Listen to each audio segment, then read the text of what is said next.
Alhamdulillahi Rabbil Alamin wa bihi nasta'inu ala umuri dunya wad din wassalatu wassalamu ala asyrafil anbiya'i wal mursalin nabiyina wa habibina Muhammadin wa ala alihi wa sahbihi wa man tabi'ahum bi ihsanin ila yaumiddin, amma ba'd.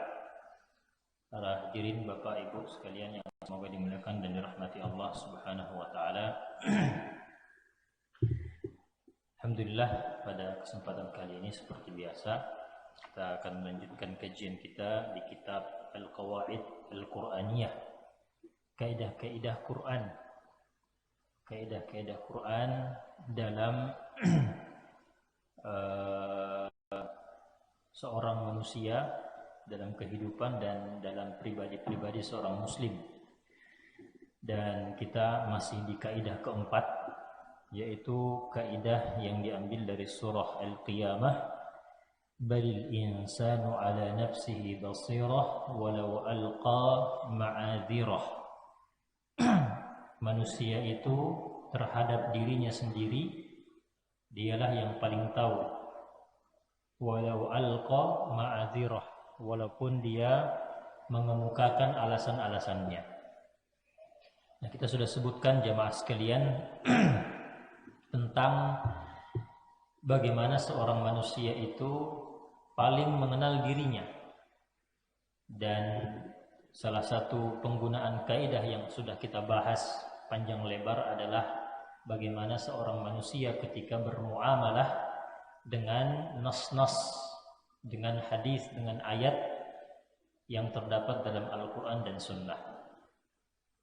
Ketika dia menemukan dalam suatu hadis atau dalam suatu ayat amal-amal yang diperintahkan atau amal-amal yang dilarang, maka seorang manusia itu yang paling tahu bagaimana respon hatinya terhadap ayat-ayat atau hadis-hadis yang mereka temukan.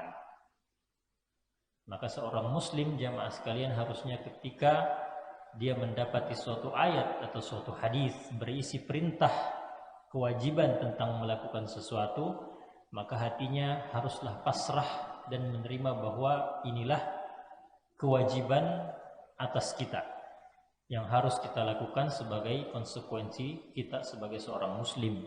Begitu juga ketika kita menemukan hadis atau ayat berisi tentang larangan atau tentang keharaman sesuatu, maka seorang manusia itulah yang paling tahu dan paling kenal bagaimana respon hatinya, respon dirinya terhadap larangan atau keharaman tersebut.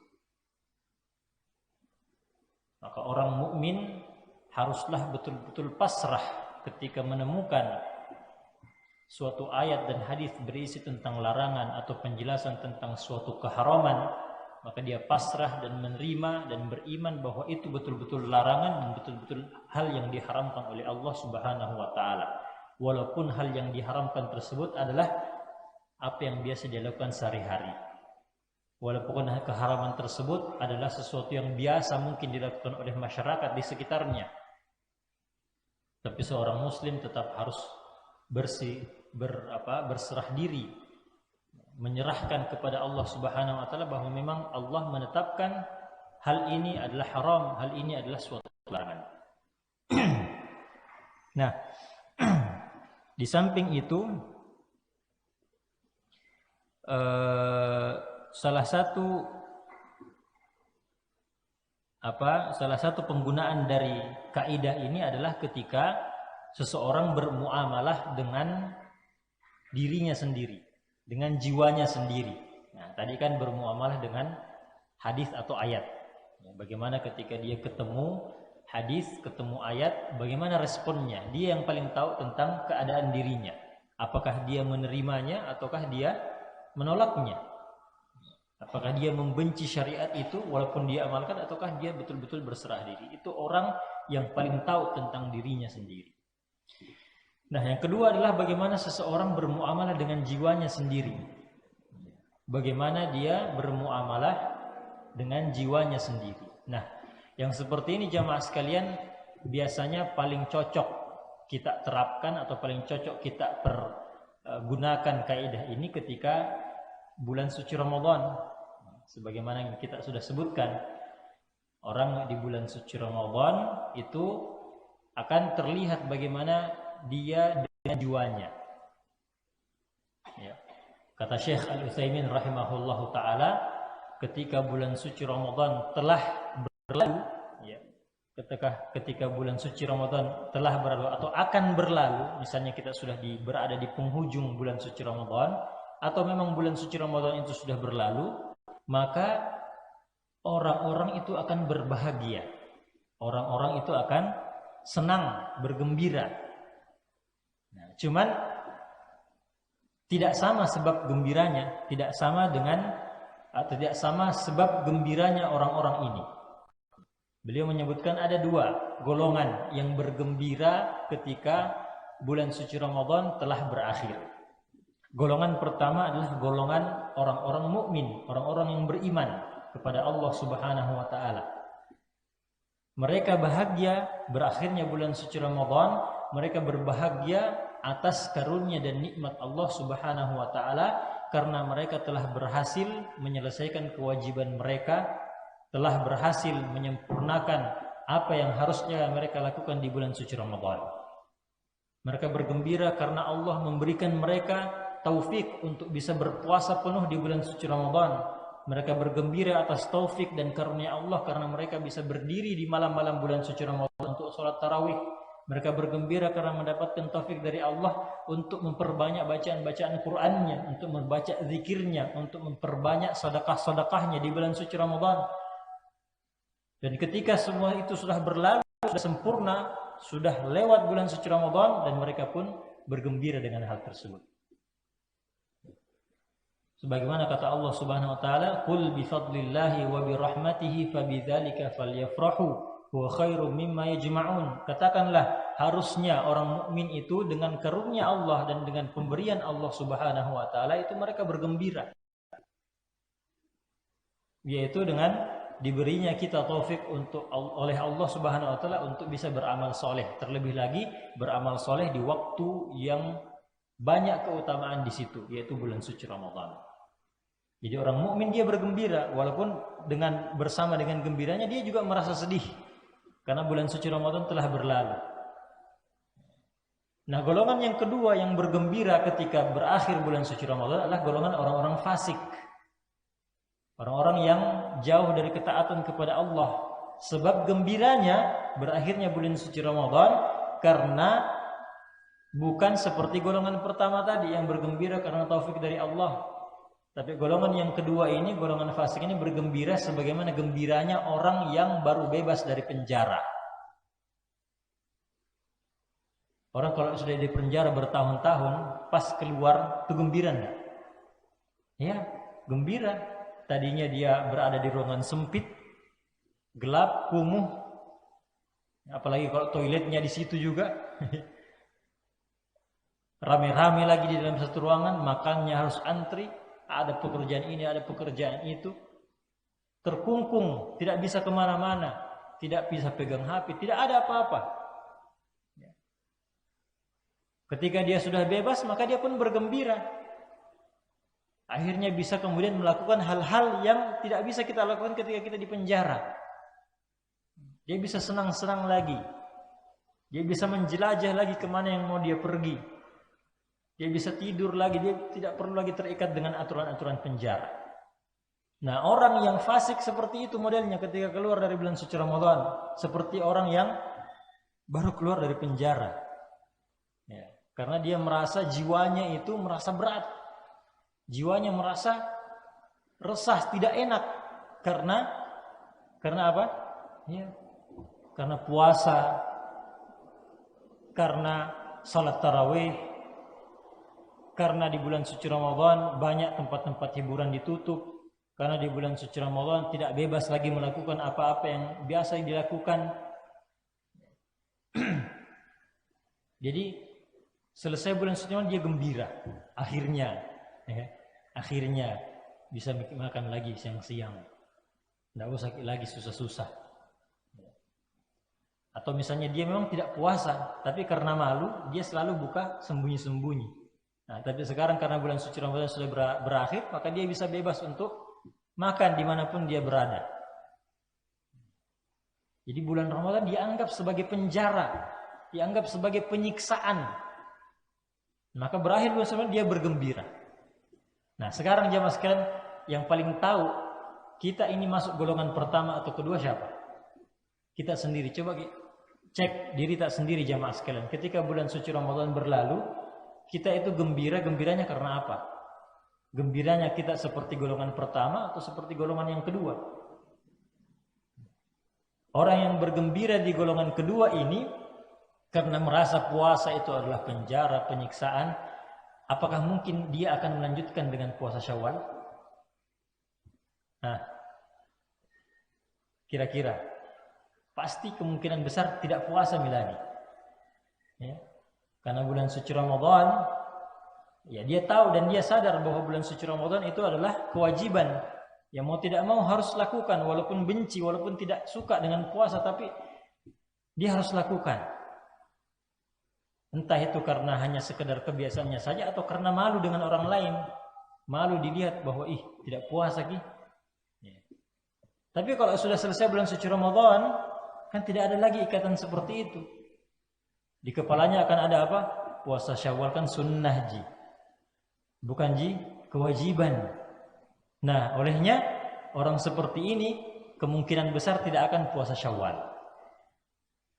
Karena jamaah sekalian, coba kita lihat, justru lebih berat puasa Syawal daripada puasa bulan suci Ramadan. Betul enggak? Betul, pasti kita semua sepakat seperti itu.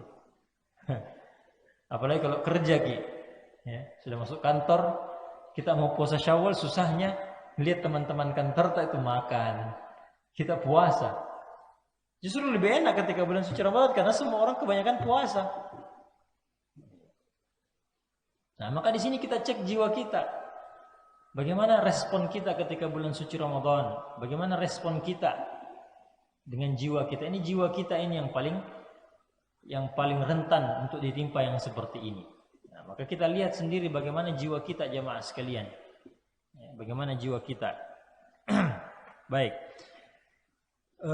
Kemudian jamaah sekalian semoga dirahmati Allah Subhanahu wa taala, disebutkan di sini bahwa hal yang paling mulia dari penerapan kaidah ini, kaidah balil insanu ala nafsihi basirah, bahwa setiap orang itu yang paling kenal dengan dirinya sendiri adalah pada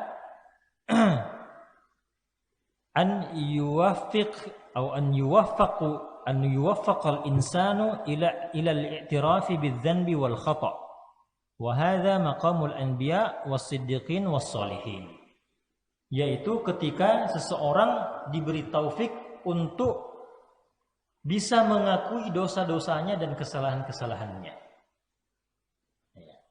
Nah, orang yang menerapkan kaidah bahwa dirinya yang paling tahu, maka dia harus melihat ke dalam dirinya bahwa dirinya adalah orang yang paling banyak dosa, orang yang sering melakukan kesalahan. Orang lain belum tentu lihat kita berdosa, orang lain mungkin lihat kita adalah orang yang soleh, tapi kita sendiri yang paling tahu seberapa pendosanya kita ini di hadapan Allah. Walaupun di mata manusia kita termasuk orang-orang soleh, kita dilihat dengan sebagai orang yang baik, tapi kita semua sendiri masing-masing kita ini yang paling tahu seberapa pendosanya kita. Tidak ada yang paling tahu kecuali kita, kecuali Allah, kemudian kita. Orang lain tidak tahu. Bahkan mungkin istri kita yang paling dekat dengan kita tidak tahu seberapa pendosanya kita. Maka coba praktekkan kaidah ini, bahwa kita lah yang paling tahu tentang diri kita. Coba lihat bagaimana atau seberapa pendosanya kita ini, seberapa banyak dosa kita ini yang kita lakukan di hadapan Allah Subhanahu wa taala, walaupun kita tersembunyi dari hadapan manusia. Orang mukmin harus betul-betul mengakui bahwa dia adalah pendosa, dia adalah seorang yang banyak salahnya. Dan di sini disebutkan wa hadza maqamul anbiya was-siddiqin was-shalihin. Ini adalah taraf atau derajat derajat para nabi dan derajat orang-orang siddiq dan orang-orang salih. Mereka senantiasa mengakui bahwa mereka adalah orang yang berdosa di hadapan Allah Subhanahu wa taala. Di ayat-ayat Al-Qur'an begitu banyak disebutkan, ya. Salah satunya adalah perkataan Nabi Adam alaihissalam. Ya, Nabi Adam alaihissalam waktu setelah diciptakan beliau, kemudian diciptakan Hawa menjadi istrinya, mereka berdua dilarang.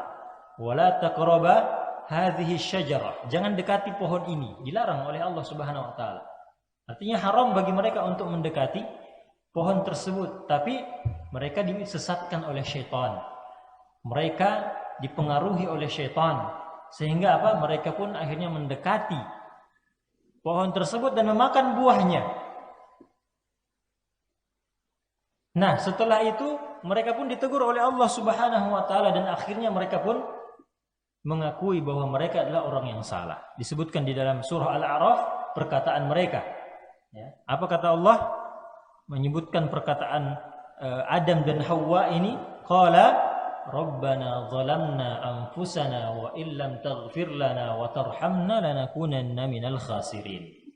Ya Allah, Rabbana zalamna, ya Allah, kami telah menzalimi diri kami. Ini pengakuan. Kita mengakui diri kita. Kita mengakui, atau Nabi Adam dan Hawa ini mengakui bahwa mereka telah menzalimi diri mereka sendiri. Mereka telah bermaksiat. Mereka telah melanggar perintah Allah. Zalamna anfusana wa illam taghfir lana, dan ya Allah, seandainya Engkau tidak mengampuni kami, wa tarhamna, dan tidak merahmati kami, lanakunanna minal khasirin, kami betul-betul akan menjadi orang-orang yang rugi. Nabi Adam ini, dia mengenal dirinya, dia mengakui dosanya bahwa iya, saya adalah orang yang berdosa, orang yang menzalimi diri sendiri. Kemudian dilanjutkan dengan pengakuan bahwasanya tidak ada yang bisa mengampuni dosa kita kecuali Allah. Siapa yang bisa mengampuni dosa kita selain Allah Subhanahu wa taala? Wa illam taghfirna, ya Allah, kalau Kau tidak mengampuni aku, tidak mengampuni kami, tidak merahmati kami, kami menjadi orang-orang yang merugi. Lanakunanna minal khasirin. Ini Nabi Adam alaihissalam. Nabi Nuh alaihissalam. Begitu juga Nabi Nuh disebutkan, beliau adalah orang, atau beliau juga mengakui bahwa beliau adalah orang yang salah. Beliau adalah orang yang butuh kepada Allah Subhanahu wa taala.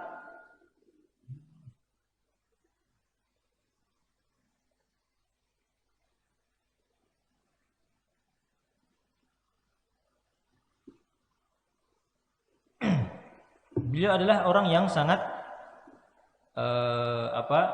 beliau orang yang mengakui kesalahannya. Kisahnya adalah ketika Nabi Nuh alaihissalam diperintahkan oleh Allah Subhanahu wa taala untuk membangun kapal. Ya, membangun kapal bahtera. Membangun bahtera. Dan kisahnya kita sudah tahu semua bahwa Nabi Nuh alaihissalam diperintahkan untuk mengangkut orang-orang yang beriman, kemudian membawa hewan berpasang-pasangan, jantan betina, jenis-jenis hewan yang berpasangan. Lalu kemudian setelah itu air bah pun melanda kaum Nabi Nuh alaihissalam. Ya, jadi airnya ini dari atas, hujan turun juga dari bawah. Ya, dari bawah. Jadi airnya Nabi Nuh itu, air bah yang menimpa kaum Nabi Nuh itu bukan hanya hujan saja dari atas, tapi dari bawah juga. Dari bawah juga. Wa fajjarnal arda uyunan faltaqal ma'u ala amrin qad qadir. Kata Allah Subhanahu wa taala, kami pancarkan air itu dari bumi. Jadi selain dari atas, dari bumi juga. Jadi airnya dari atas, dari bawah juga. Faltaqal ma', maka bertemulah dua air ini, air dari atas dan dari bawah. Sehingga membuat banjir yang begitu besar. Nah, kata Allah Subhanahu wa taala ketika memerintahkan Nabi Nuh alaihissalam untuk menaiki kapal itu, ya Allah Subhanahu wa taala mengatakan fa idza faratta wa idza jaa amruna wa idza faratta an-nur fasluk fiha afwan wa idza jaa amruna fasluk fiha min kulli zawjayn itsnaini wa ahlaka. Ya. Naikkan di kapalmu itu orang-orang yang beriman, ya, juga hewan-hewan dan juga ahlaka, keluargamu. Nah, kata Allah di sini keluargamu. Jadi Allah Subhanahu wa taala menjanjikan bahwa keluarga Nabi Nuh ini juga adalah orang yang akan terselamatkan. Orang yang akan terselamatkan.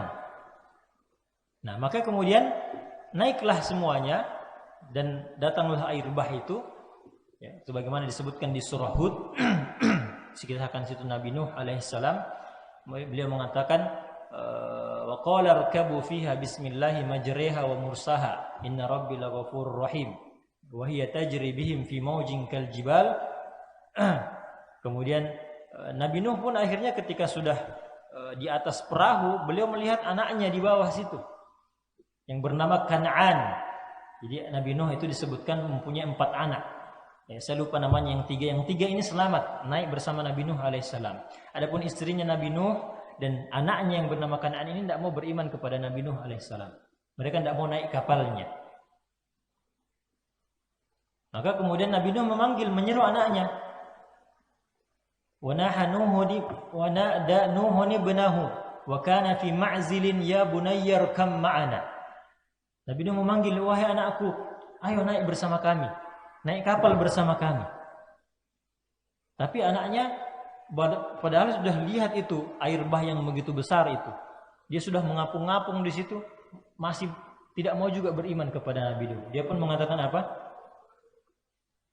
Mengatakan, qala sa'awi ila jabalin ya'simuni minal ma. Dia mengatakan, saya akan berpegang saja pada gunung, pada sebuah batu yang akan menjaga saya agar tidak tenggelam. Maka kemudian Nabi Nuh mengatakan, qala la 'asimal yauma min amrillahi illa man rahim.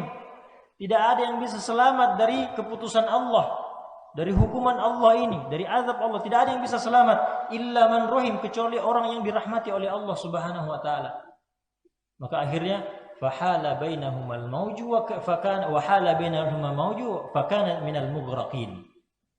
Akhirnya anak Nabi Nuh ini tersapu ombak dan akhirnya tenggelam juga. Maka kemudian Nabi Nuh mengatakan kepada Nabi Nuh menyeru kepada Allah. Nabi Nuh mengatakan, inna bani min ahli wa inna wa'dakal haqq. Ya Allah, kan ini anakku termasuk keluargaku. Tadi engkau bilang keluargaku akan selamat. Nah ini anakku tenggelam, dia kan termasuk keluargaku juga. Inna bani min ahli wa inna wa'dakal haqq, dan janjimu itu pasti benar ya wahai Allah. Tapi kenapa anaknya meninggal?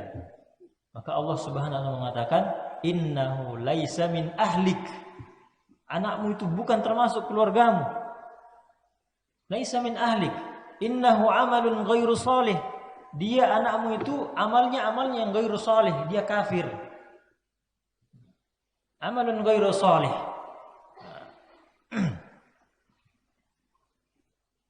Wa inni a'idzuka an takuna minal jahilin, dan aku melindungimu, menjagamu wahai Nuh agar engkau tidak termasuk orang-orang, kata Allah, fala tas'alni ma laisa laka bihi ilm, maka jangan engkau tanyakan kepadaku wahai Nuh apa yang kamu tidak tahu.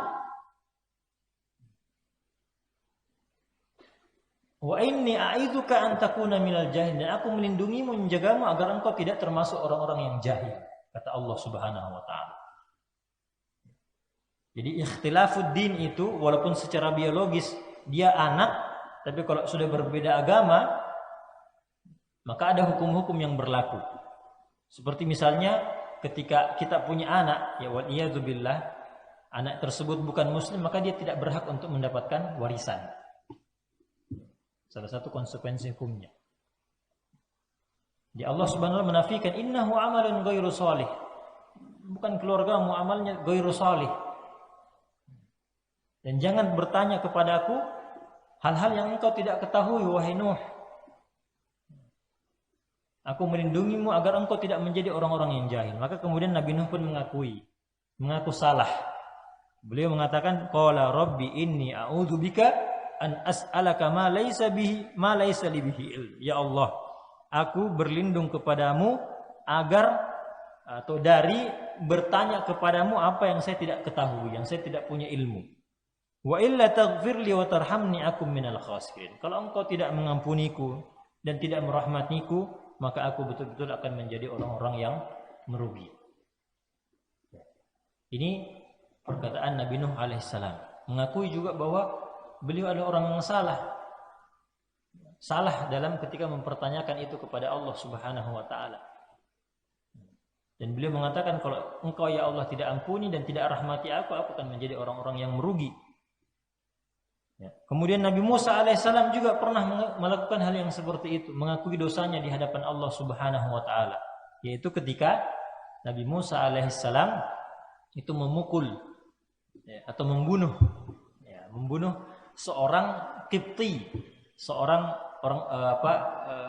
bawahan atau tentara dari Fir'aun laknatullah. Kan kita tahu di Mesir pada waktu zaman Nabi Musa alaihissalam itu yang menghuni Mesir itu ada dua bangsa atau dua suku, Bani Israel dan suku Qibti. Suku Qibti ini bangsa Mesir asli, sukunya Fir'aun. Nah, Bani Israel ini diperbudak oleh Fir'aun. Nah, maka suatu kejadian ketika Nabi Musa sudah beranjak besar, dia jalan-jalan ke kota dan kemudian menemukan ada seorang Qibti dan seorang Bani Israel ini bertengkar. Maka Nabi Musa menolong sebangsanya yang sesama Bani Israel. Nabi Musa kan Bani Israel. Ya. Dia pun memukul satu kali saja. Fawakazahu Musa faqadha alaihi. Dipukul oleh Nabi Musa, meninggal orang Qibti ini, orang Mesir ini. Maka ketika itu dia pun mengatakan, Rabbi inni dzulamtu nafsi. Ya Rabb, saya telah menzalimi diriku sendiri. Ya. Faghfirli faghfarlah, maka ampuni aku ya Allah. Maka Allah pun mengampuninya. Innahu huwal ghafurur rahim. Nah, begitu juga disebutkan di dalam surah At-Taubah bagaimana orang-orang munafik. Kita tahu orang-orang munafik, mereka adalah orang-orang yang begitu banyak merugikan kaum muslimin ketika di Madinah. Nah, disebutkan di antara mereka ada yang bertobat kepada Allah Subhanahu wa taala. Disebutkan wa akharuna i'tarafu, di antara orang-orang munafik itu. Ya, di antara orang munafik itu i'tarafu bidzunubihim. Ada yang mengakui dosa-dosanya. Khalatu amalan salihan, mencampur amalnya dengan amal salih. Wa akhara sayyi'an, ada juga amal yang buruk. Asallahu an yatuba alaihim, semoga Allah Subhanahu wa taala menerima taubat mereka. Innallah,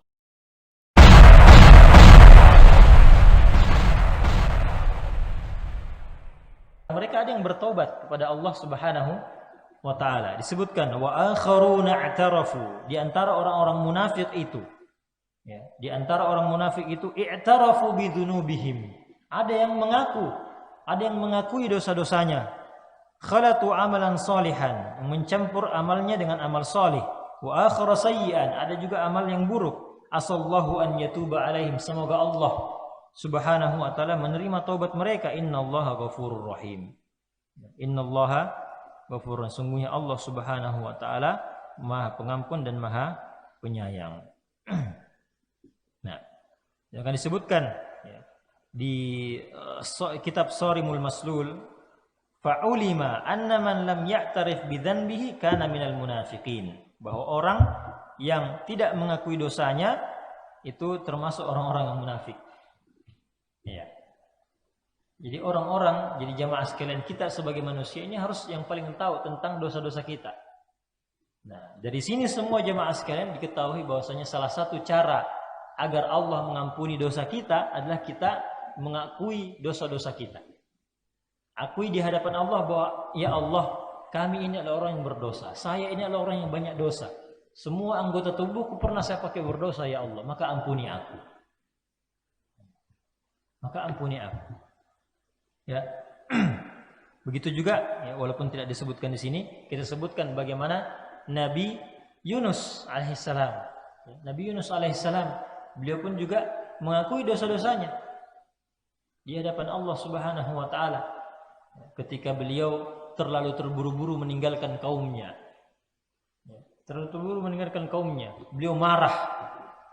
Beliau marah terhadap kaumnya karena kaumnya tidak mau beriman. Dia pun buru-buru, belum diperintahkan untuk pergi dari situ, beliau sudah pergi duluan. Akhirnya sebagaimana kita tahu, dia pun kemudian naik di kapal, dan kemudian ketika di kapal perahu ini diterjang ombak. Nah, ombaknya ini begitu besar sampai hampir menenggelamkan perahu tersebut. Maka orang-orang di atas kapal itu kemudian mengundi, siapa kira-kira yang harus dibuang. Mereka sudah buang semua barang-barang, tapi masih seperti itu juga. Jadi harus dibuang satu orang ini supaya kita selamat. Akhirnya mereka mengundi. Keluar namanya Nabi Yunus sampai 3 kali. Keluar 1 kali, coba lagi, jangan tahu dia, Nabi Yunus. Cek lagi, keluar lagi namanya. Sampai 3 kali Nabi Yunus pun kemudian lompat atau dibuang ke dalam laut. Dan dia pun akhirnya ditelan oleh ikan paus. Beliau berada di kegelapan laut dan kegelapan perut ikan. Nah, maka kemudian di situ disebutkan apa kata Nabi Yunus alaihissalam, fanada fi dhulumati, beliau pun menyeru Allah Subhanahu wa taala dalam kegelapan, alla ilaha illa anta subhanak inni kuntu minadh dhalimin. La ilaha illa anta, ya Allah, tidak ada yang berhak disembah selain Engkau, subhanak, maha suci Engkau, inni kuntu minadh dhalimin. Saya termasuk orang-orang yang zalim. Saya termasuk orang-orang yang zalim, ya Allah. Makanya kata Nabi sallallahu alaihi wasallam, da'watu dhinnun idh yad'u wa huwa fi batnil hut. Doanya Nabi Yunus alaihissalam yaitu la ilaha illa anta subhanaka inni kuntu minadh dhalimin, ketika beliau berdoa kepada Allah dalam perut ikan paus. La ilaha illa anta subhanaka inni kuntu minadh dhalimin. Lam yad'u bihi atau lam yad'u biha muslimun qat. Tidaklah seorang muslim berdoa dengan doa seperti itu kecuali pasti Allah Subhanahu wa taala mengabulkan permintaan. Kata Nabi sallallahu alaihi wasallam. Begitu juga jamaah sekalian, doa yang diajarkan Nabi sallallahu alaihi wasallam kepada Abu Bakar alaihissalam. Abu Bakar radhiyallahu anhu, kita tahu siapa? Beliau adalah manusia terbaik di kalangan umat Nabi Muhammad sallallahu alaihi wasallam. Manusia terbaik. Tapi beliau pernah minta kepada Nabi SAW, ya Rasulullah, ajarkan aku doa. Yang aku berdoa dengan doa tersebut di dalam sholatku. Di dalam sholat, kata beliau. Maka kata Nabi SAW, Qul, katakanlah, wahai Abu Bakar. Ini Abu Bakar, ini kita tahu bagaimana kualitas imannya Abu Bakar. Orang terbaik, bukan seperti kita ini. Apa doa yang diajarkan kepada Abu Bakar? Katakanlah, Allahumma inni zalamtu nafsi zulman katsira wa la yaghfiru dzunuba illa anta faghfir li maghfiratan min indik warhamni innaka antal ghafurur rahim. Kata Nabi sallallahu alaihi wasallam, katakanlah Abu Bakar, inni zalamtu nafsi zulman katsira. Ya Allah, sesungguhnya aku menzalimi diriku dengan kezaliman yang besar, kezaliman yang banyak. Maka ampunilah aku dengan ampunan yang datang darimu, karena sesungguhnya tiada yang bisa mengampuni dosa kecuali Engkau, ya Allah. Kecuali Engkau, ya Allah. Warhamni, dan rahmatilah aku, sesungguhnya Engkau Maha Pengampun dan Maha Penyayang. Nah, ini pengakuan kepada dosa. Ini salah satu jalan jamaah sekalian agar kita diampuni dosa-dosa kita akui. Ingat semua dosa yang pernah kita lakukan. Ingat dosa mata kita, ingat dosa tangan kita, dosa telinga kita, dosa lisan kita. Semua dosa-dosa kita akui di hadapan Allah. Ya Allah, saya orang yang berdosa. Karena memang itu harusnya orang mukmin. Dia mengakui dosanya, dia resah dengan dosanya. Dia tidak pernah merasa aman bahwa dia adalah orang yang berdosa. Dia tidak pernah akan merasa bahwa dia adalah orang yang banyak pahalanya, orang yang sudah diampuni oleh Allah Subhanahu wa taala. Walaupun ada prasangka seperti itu, harus kita berprasangka bahwa Allah mengampuni diri kita, tapi tetap tidak ada jaminan bahwa Allah mengampuni dosa kita. Maka akui di hadapan Allah Subhanahu wa taala, karena kita yang paling mengenal diri kita. Kita apa yang paling tahu seberapa pendosa diri kita. Di hadapan Allah Subhanahu wa taala, maka akui itu dan minta ampun kepada Allah Subhanahu wa taala. Semoga Allah mengampuni dosa-dosa kita. Akui dosa kita jamaah sekalian. Jadi ini disebutkan itulah asyraf majalat tatbiq hadhil qaidah. Dia adalah dalam hal inilah pengamalan tentang kaidah ini. Hal yang paling penting dalam pengamalan kaidah ini adalah pada hal yang seperti ini, ketika kita mengakui dosa-dosa kita di hadapan Allah Subhanahu wa taala. Dan sekali lagi itu adalah maqamnya para anbiya, para nabi. Karena nabi-nabi pun seperti itu. dan orang-orang salih, dan orang-orang siddiq. Satu lagi mungkin siapa? Balqis, tahu ya Balqis? Ketika beliau beriman kepada Allah Subhanahu wa taala setelah didakwahi oleh Nabi Sulaiman alaihissalam. Apa yang dia katakan di dalam surah An-Naml? Ya, surah An-Naml. Beliau mengatakan apa? Inni zalamtu nafsi. Saya telah menzalimi diriku. Wa aslamtu ma'a Sulaiman lillahi rabbil alamin. Dan aku pun berserah diri bersama Sulaiman kepada Allah Subhanahu wa taala. Maka akui dosa-dosa kita jamaah sekalian.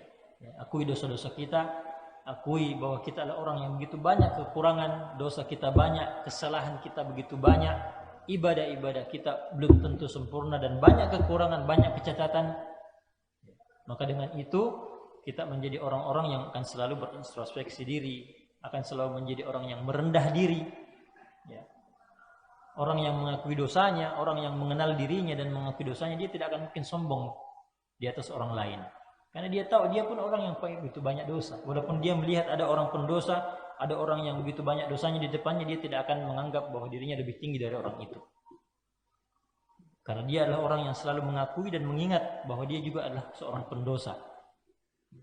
Bisa jadi orang yang dia lihat itu justru lebih di atas daripada dia. Ya. Ini buah ketika kita mengenal diri kita. Ketika kita mau mengakui dosa-dosa kita, kita tidak akan sombong kepada orang lain. Kita akan tetap merendah diri, merendahkan hati kita. Ya, karena kita juga adalah orang-orang yang jauh dari kesempurnaan dan banyak kesalahan. Baik.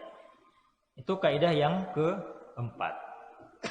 Kaidah yang kelima jemaah. Kita masuk ke kaidah yang kelima. Kaidah yang kelima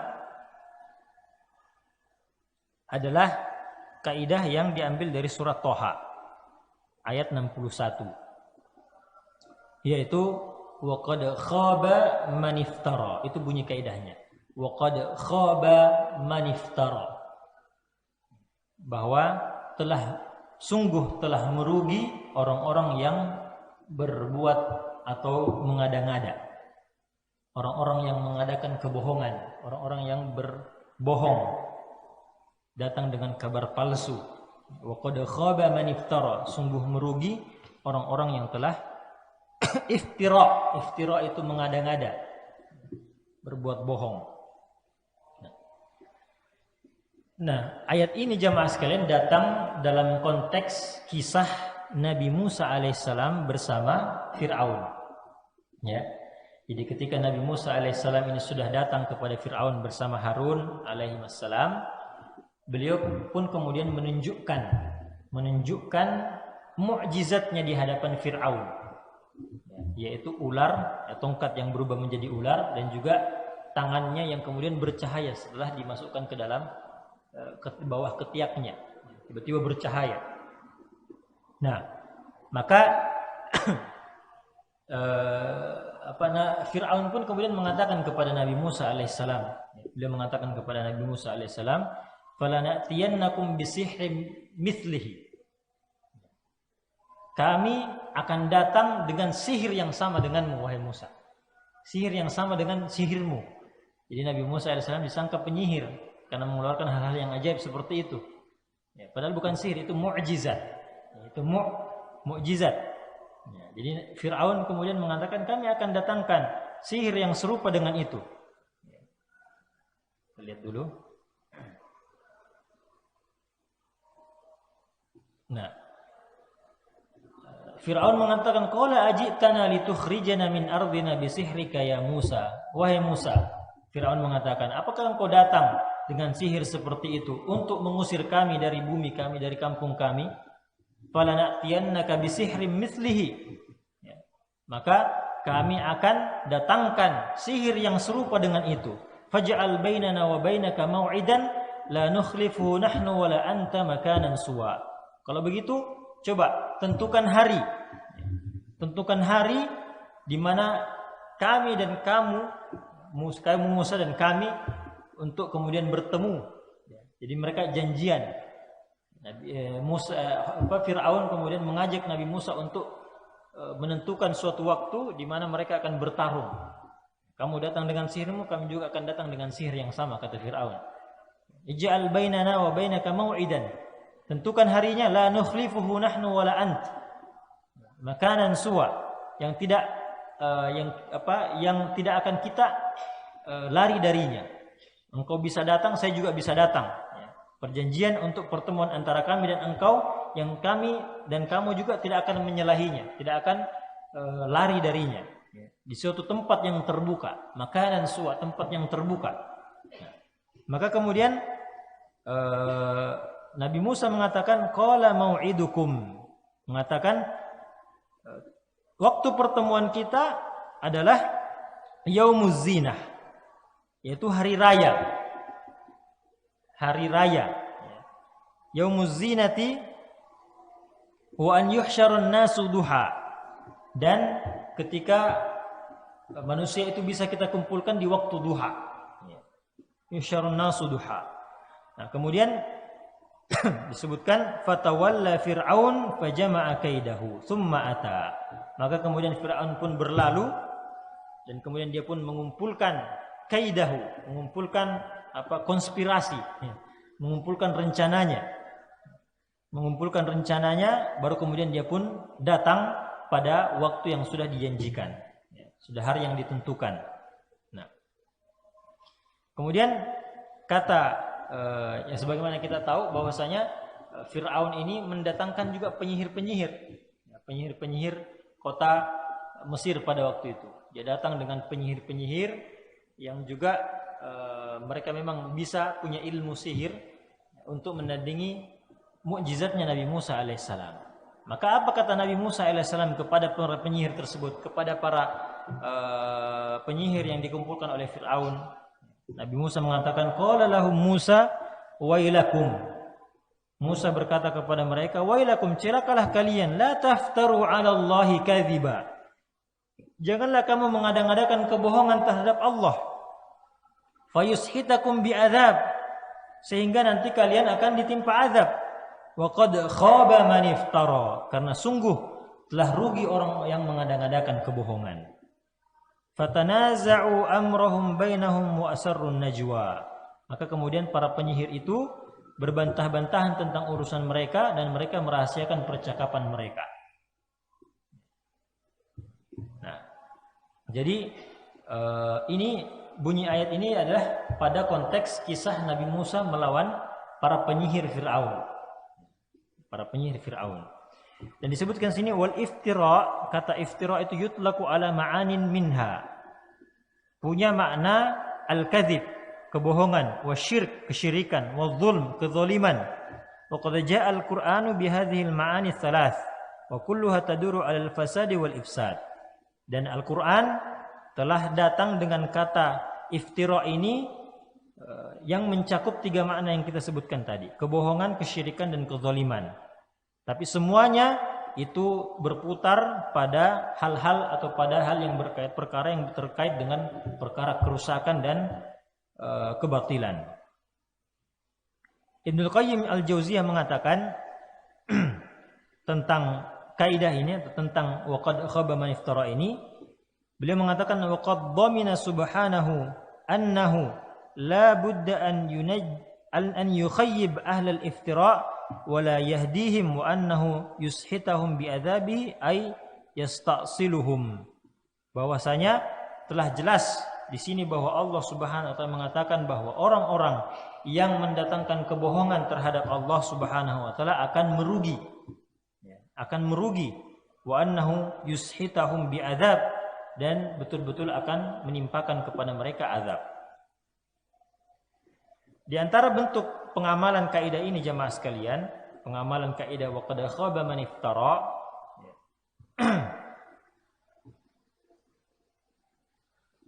yaitu yang pertama adalah disebutkan kalau kita melihat kaidah ini dan kita menemukan dalam kenyataan ini, dalam kehidupan kita, begitu banyak orang-orang yang berbuat iftira, berbuat kebohongan. Berbuat kebohongan. Yang pertama adalah al-kadzibu wal iftira 'ala Allah. Kebohongan apa saja? Yang pertama, dan ini yang paling bahaya, adalah kebohongan terhadap Allah Subhanahu wa taala. Bil qauli alaihi bighairi ilm bi ayyi suratin minas suwar, yaitu dengan berkata-kata tentang Allah tanpa ilmu dalam segala bentuk. Mengatakan bahwa Allah itu begini, ya. Tapi tanpa ilmu. Dan ini yang banyak kita temukan sekarang. Mengatakan bahwa Allah begini, Allah begitu, tapi tidak didasari dengan ilmu. Allah itu kan, jamaah sekalian, Allah itu kan adalah sesuatu yang gaib. Kita hanya bisa mengenal Allah hanya melalui apa? Melalui wahyu saja. Harus berdasarkan ilmu, yaitu berdasarkan Al-Quran dan Sunnah Nabi Sallallahu Alaihi Wasallam. Karena memang dari situ sajalah Allah mengenalkan dirinya kepada kita, hamba-hambanya. Kita semua bisa mengenal Allah hanya melalui jalan wahyu. Tidak bisa kita kemudian mengada-ngada bahwa Allah itu begini, Allah itu begitu. Fitrah kita dan juga akal kita hanya bisa kemudian sampai bahwa yang namanya pencipta itu ada. Bahwa ada yang paling berkuasa, sampai situ saja. Tapi untuk mengenal Allah lebih detail, mengenal sifat-sifat Allah, mengenal nama-nama Allah, itu semua membutuhkan apa? Membutuhkan jalan wahyu. Tidak bisa kita kemudian mengada-ngada tentang Allah Subhanahu wa taala. Ya. Mengatakan bahwa Allah begini, Allah begitu tanpa ilmu. Allah Subhanahu mengatakan, "Wa man adzlamu mimman iftara 'ala Allahi kadziba." Siapa yang paling zalim daripada orang-orang yang berbuat kebohongan tentang Allah Subhanahu wa taala? Au qala uhiya ilayya, atau dia mengatakan bahwasanya saya telah diberikan wahyu, walam yuha ilaihi, padahal dia sama sekali tidak mendapatkan wahyu. Wa man qala saunzilu mithla ma anzalallah, dan juga siapa yang lebih zalim daripada orang yang mengatakan saya akan menurunkan wahyu sebagaimana Allah yang turunkan wahyu. Jadi orang-orang yang mengada-ngadakan tentang Allah Subhanahu wa taala, dan orang-orang yang mengadakan tentang Allah Subhanahu wa taala adalah ahlul kitab. Ya, mereka berbicara tentang Allah, atau mereka berkomentar tentang Allah. Orang Nasrani misalnya mengatakan Allah punya anak. Ini mengada-ngada. Dari mana dia tahu Allah punya anak? Dari mana dia ambil kesimpulan bahwa Allah punya anak? Orang musyrik Quraisy, mereka mengatakan bahwa malaikat-malaikat Allah, malaikat-malaikat adalah anak-anak perempuan Allah. Ini mengada-ngada. Orang Yahudi juga seperti itu, mengada-ngada tentang Allah Subhanahu wa taala. Dan Allah katakan, siapa yang lebih zalim daripada orang-orang yang mengada-ngada tentang Allah? Disebutkan juga bahwasanya berkata-kata tentang Allah Subhanahu wa taala tanpa ilmu itu adalah hal termasuk keharaman yang paling besar. Alal itlaq, secara mutlak Allah Subhanahu wa taala mengatakan, "Qul innama harrama rabbiyal fawahish." Katakanlah wahai Muhammad, sesungguhnya Allah Rabbku mengharamkan al-fawahish, perbuatan-perbuatan keji, ma dhahara minha wa ma batan, apa yang tersembunyi dan apa yang kelihatan, wal itsma, dan juga dosa-dosa, wal baghy, kezaliman, bi ghairil haqq, wa an tusyriku billah ma lam yunazzil bihi sultana, dan juga engkau menyekutukan Allah Subhanahu wa taala ma lam yunazzil bihi sultana, dengan sesuatu yang Allah tidak menurunkan sesuatu, tidak menurunkan ilmu dengannya. Wa antaqulu 'ala Allahi ma la ta'lamun, dan juga ketika engkau mengatakan sesuatu tentang Allah apa yang engkau tidak ketahui, tanpa ilmu, tanpa dasar yang jelas.